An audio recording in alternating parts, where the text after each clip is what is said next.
Hello everyone, నా పేరు Kusuma. Welcome back to my channel నా రంగుల ప్రపంచం. అందరూ బాగున్నారా? Second day of Kashi trip. Kashi నుంచి నైమశరణ్యం వచ్చాం. ఉత్తరప్రదేశ్లోని సీతాపూర్ అనే ఊరిలో ఉంది. ఇది భారతదేశంలోని అత్యంత ప్రాచీన పవిత్ర తపోవనాల్లో ఒకటి. ఋషులు నిరంతరం యజ్ఞాలు తపస్సులు చేసిన స్థలం. 88,000 మంది ఋషులు నివసించిన తపోభూమి అని విశ్వాసం. బ్రహ్మదేవుడు సృష్టి ఆరంభంలో ఈ ప్రాంతాన్ని పవిత్ర క్షేత్రంగా ప్రకటించారు. అంతేకాదండి, దేవతల ఆయుధం చక్రం పడిన చోటే నైమశరణ్యం అని పురాణ గాథ. నైమశరణ్యంలో చేసిన జపం, దానం, తపస్సు 1000 రెట్ల ఫలితాన్ని ఇస్తుందని పద్మపురాణం చెబుతుంది. ఈ వీడియోలో మీకు చెప్తున్నవన్నీ నేను రీసెర్చ్ చేసి తెలుసుకున్నవి మాత్రమే మీతో చెప్తున్నాను. దీనిలో నేను ఏదైనా తప్పు చెప్పుంటే నన్ను క్షమించండి, లేదా ఏదైనా నేను తెలియక చెప్పున్నా అది కరెక్ట్ చేయాలనుకుంటే నాకు కింద కామెంట్ సెక్షన్లో చెప్పండి, నేను తప్పకుండా తెలుసుకుంటాను. ఇక్కడ మేము ఫస్ట్ వెళ్ళిన టెంపుల్ శ్రీ అహోబిల లక్ష్మీ నరసింహ మందిర్.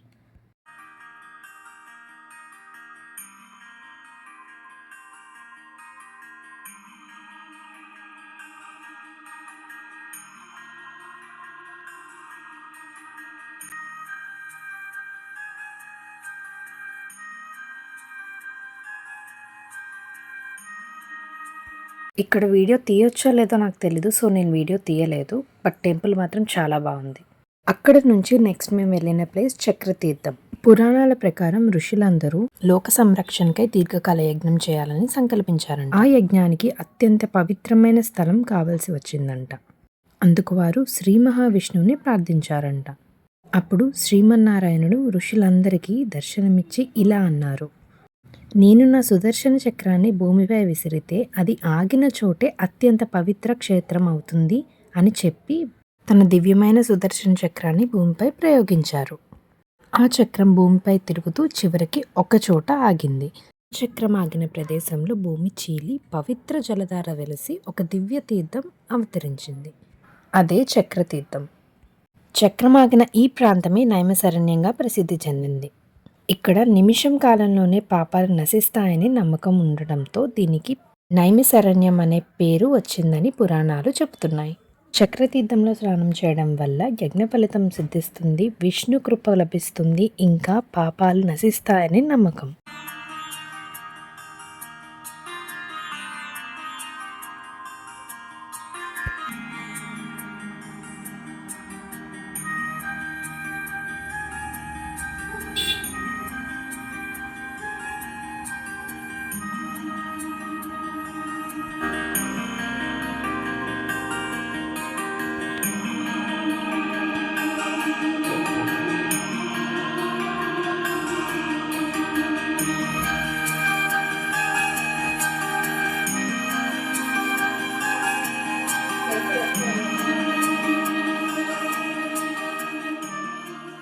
ఇప్పుడు మేము వెళ్తున్న ప్లేస్ గోమతి నది.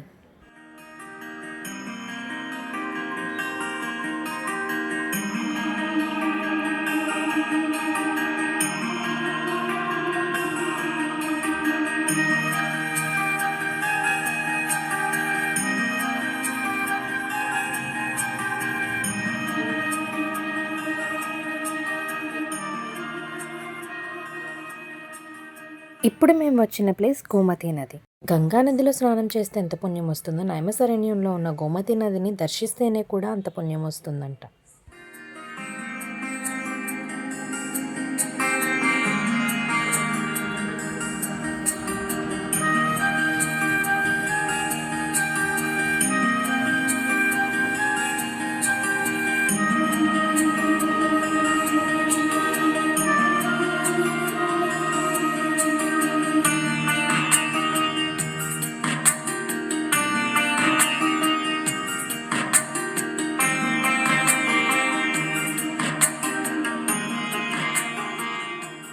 అంతేకాదండి, విశేషంగా ఏకాదశి రోజులు మరియు అమావాస్య రోజులు ఇక్కడ స్నానం చేయడం చాలా శుభమని నమ్ముతారు. నైమిశరణ్యంలో ఉన్న గోమతి నది కేవలం ఒక నది మాత్రమే కాదు, అది తపోశక్తికి మరియు జననానికి ప్రతీక అని నమ్ముతారు.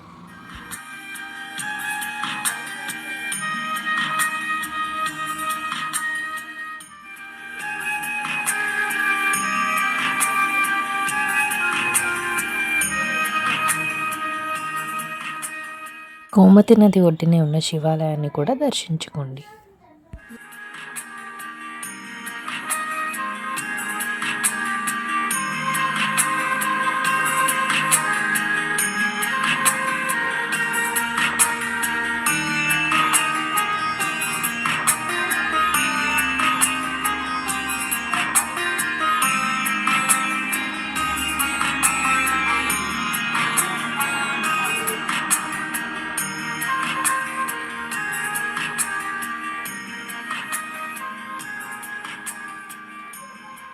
నదికి దగ్గరలోనే దేవదేవేశ్వర ఆలయం ఉంది. ఈ ఆలయం అత్యంత ప్రాచీనమైనదని మరియు విశిష్టమైనదని నమ్ముతారు. ఈ ఆలయం ప్రధానంగా మహాదేవుడైన శివుడికి అంకితం చేయబడింది. దీని వెనుక ఉన్న ముఖ్యమైన కథలు ఇవే. పురాణాల ప్రకారం ఇక్కడ శివుడు దేవతలందరికీ గురువే కాదు, వారందరికీ కోరిక మేరకు వాళ్ళకు తోడుగా ఇక్కడే ఆత్మలింగంగా లేదా మూలశక్తి స్వరూపంగా కొలువై ఉన్నారు అని నమ్ముతారు. అంతేకాదండి, ఈ దేవాలయంలో శివలింగం ఎదురుగా నంది కనిపించదు, ప్రతిష్ఠించలేదు కూడా. ఎందుకంటే నైమసారణ్యంలో కొన్ని ప్రాంతాల్లో చెప్పే కథ ప్రకారం సతీదేవి దేహత్యాగం తర్వాత శివుడు చాలా బాధలో ఉన్నారంట. ఆ సమయంలో ఆయన ఎక్కడికి వెళ్ళినా నంది ఆయన్ని అనుసరిస్తూ ఉండేదంట. కానీ నైమసారణ్యం దగ్గర మాత్రం ఆయన ఏకాంతంగా తపస్సు చేసుకోవాలని నిశ్చయించుకున్నారంట. అందుకని నందిని బయటే ఆపి వెళ్ళారంట. అందుకే దేవదేవేశ్వర ఆలయంలో మనం కేవలం శివుణ్ణి మాత్రమే చూస్తాము, ఎదురుగా నంది ఉండదు. అంతేకాదండి, నైమసారణ్యంలో చాలా చోట్ల వాహనం కంటే క్షేత్రమహింకి ఎక్కువ ప్రాధాన్యత ఇస్తారు. దీనికి ఇంకొక కథ కూడా ఉంది. తపస్సులో ఉన్నప్పుడు ఎక్కువ మంది ఉండకూడదు అనే ఉద్దేశంతో తన వాహనమైన నందిని బయట ఉండమని కోరారు అని చెప్తారు. అందుకే ఇక్కడ నంది విగ్రహం ప్రతిష్ఠించలేదు అని అంటారు.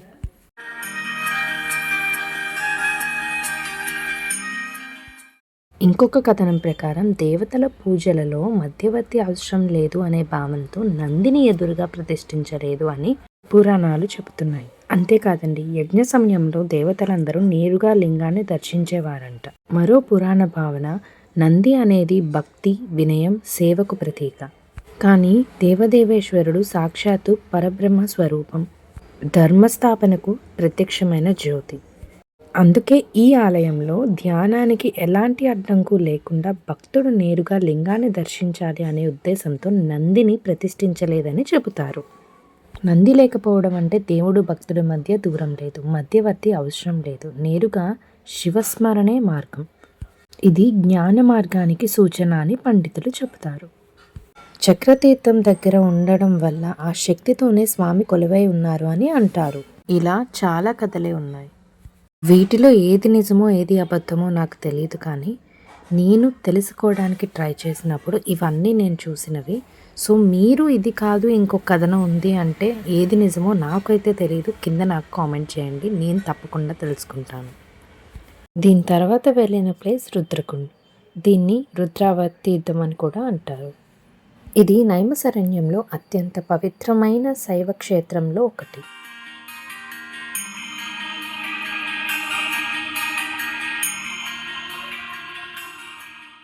ఇక్కడ శివుడు రుద్రరూపంలో స్వయంభూగా నివసిస్తున్నారని నమ్మకం.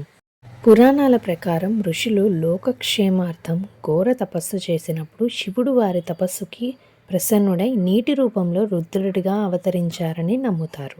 రుద్రకుండ అనే పేరుకి అర్థం రుద్ర అంటే శివుని ఉగ్రరూపం, దుఃఖాన్ని తొలగించేవాడు, లోకాన్ని శుద్ధి చేసే శక్తి. పురాణాల్లో రుద్రుడు సంహారంతో పాటు కరుణకి ప్రతీక.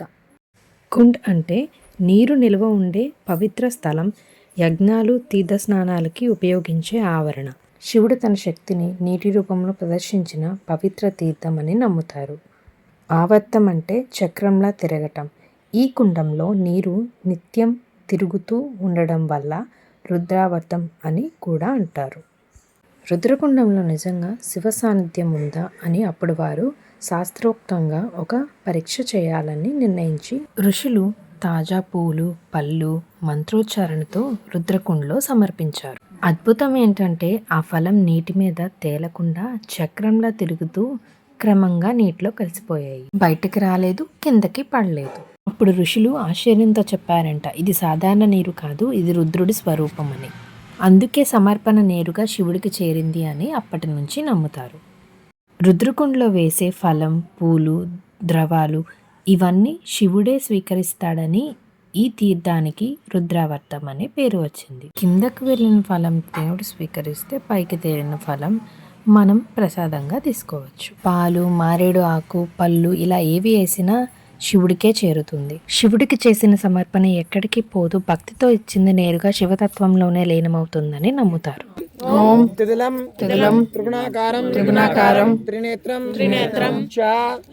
త్రిధాయుధం త్రిజన్మ పాప సంహారం ఏక బిల్వం శివార్పణం. ఓం నమః శివాయ. మారేడు చూడు, లోపల పోతుంది చూడు, అలా అయ్యో చూడండి వేరే కూర్చుంటుంది.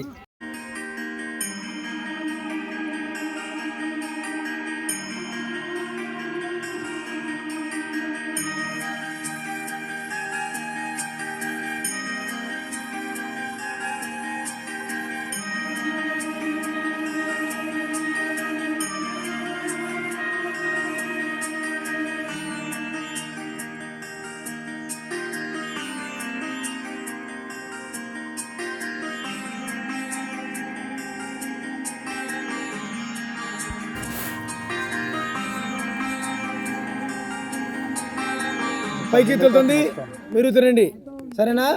లోపల శివుడికి, పైకి తెలుగు వాళ్ళకి, ఓకేనా. ఓం నమః శివాయ చెప్పు. ఓం నమః శివాయ.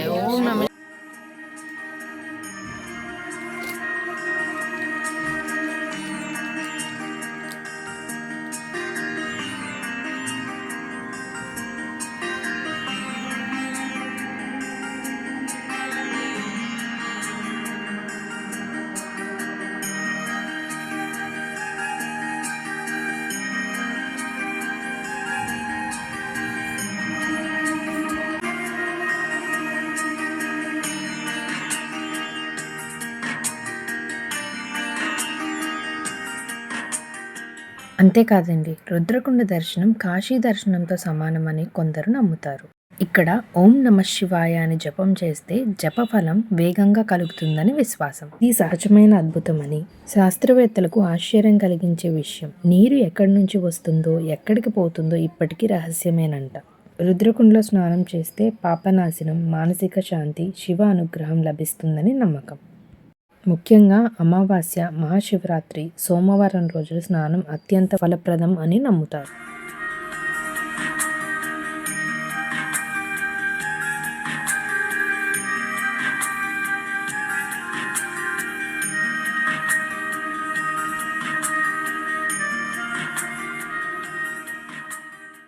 ఈ రుద్రకుండకి అవతల వైపు పంచముఖ శివలింగం ఒకటి ఉంది.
మీరు కనుక నైమిసారణ్యం వెళ్తే తప్పకుండా ఈ పోర్ట్ జర్నీని ఎక్స్పీరియన్స్ చేయండి. ఎందుకంటే మీకు వీడియోలో చూస్తున్నప్పుడు ఎలా ఉందో నాకు తెలియదు, కానీ డైరెక్ట్గా ఎక్స్పీరియన్స్ చేస్తే నాకైతే చాలా అంటే చాలా ఐ ఫెస్ట్ అనిపించింది నిజంగా.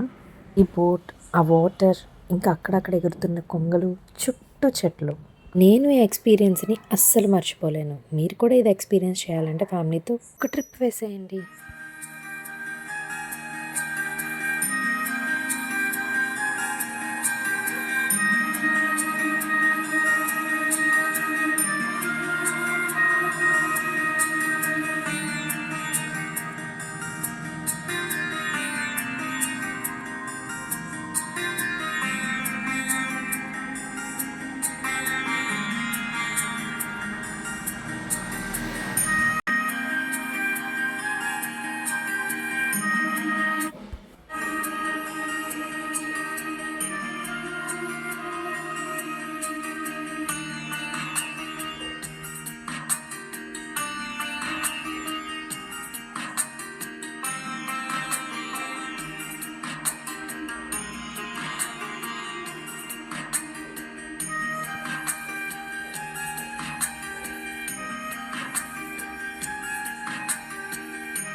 ఇక్కడున్న శివలింగం పేరు పంచముఖ శివలింగం.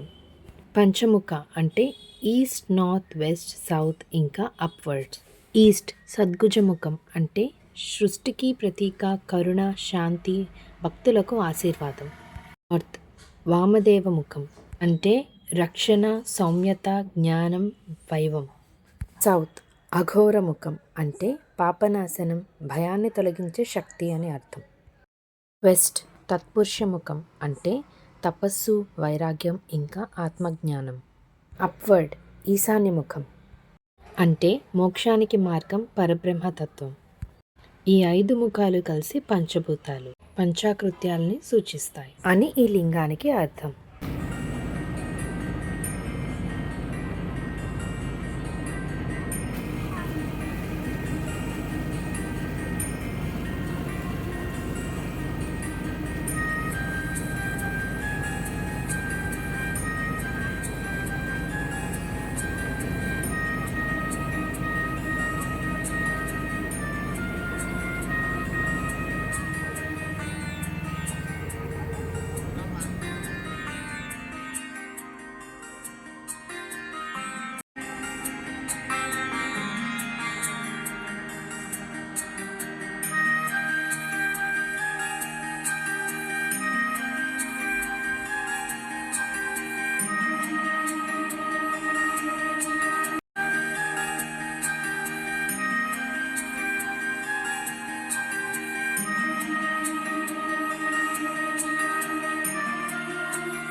ఇక్కడ నుంచి మేము నెక్స్ట్ వెళ్ళిన ప్లేస్ హనుమాన్ గడి.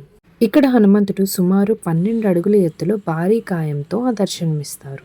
పురాణాల ప్రకారం విశిష్టత, అహిరావుణ్ణి సంహరించిన తర్వాత హనుమంతుడు శ్రీరాముణ్ణి, లక్ష్మణుడిని తన భుజాలపై మోస్తూ పాతాళ లోకం నుండి భూమిపైకి వచ్చినట్లు ఈ విగ్రహం ఉంటుంది.